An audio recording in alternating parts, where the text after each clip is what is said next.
sur l'agression ougandaise, il dit il faut attendre l'évaluation du CRGL. Lui, il est du Nord Kivu, du Grand Nord en plus. Là où l'Ouganda tue. Hein? L'Ituri, les morts de l'Ituri, les morts du Grand Nord, Beni, Butembo, Oicha, ce ne sont pas les Rwandais. Mais lui, comme notable, il demande une évaluation de CRGL, de l'accord d'Addis Abeba. L'affaire du Rwanda, elle est minuscule. Le conflit entre nous, les Rwandais, c'est minuscule. Il ne faut pas exagérer. Nous sommes d'abord le même peuple. On a vécu de 1914 à 1945 un même pays. C'est Bukavu qui était le chef-lieu et de la Tanzanie et du Burundi. Nous sommes les mêmes. Il ne faut pas venir nous diffuser.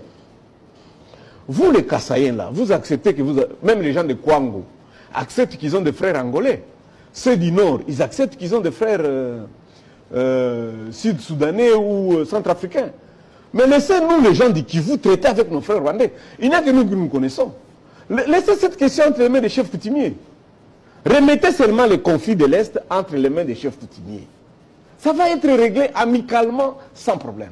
On exagère un peu trop ici. Donc pour eux, il n'y a pas d'option militaire, juste l'option régionale. Toute guerre finit par une négociation. Je te donne une illustration. Le 2 août, la guerre du 2 août commence.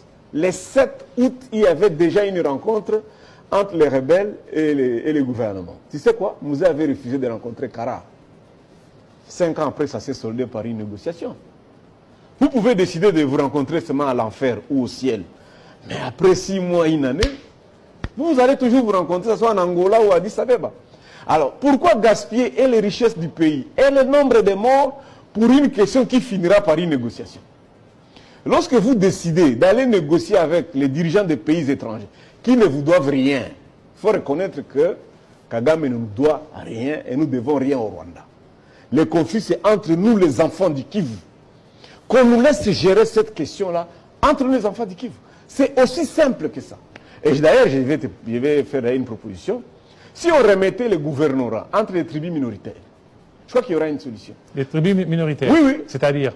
Mais au Nord Kivu, un Mutusi, comme gouverneur. Ou tu prends un Munyabusha. Tu connais le Munyabusha? Tu prends un Munyanga, un Munde comme gouverneur. La question est réglée. Au Sud Kivu, tu mets seulement un Munyindu. Ils vont régler parce qu'ils sont minoritaires. Ils vont jouer au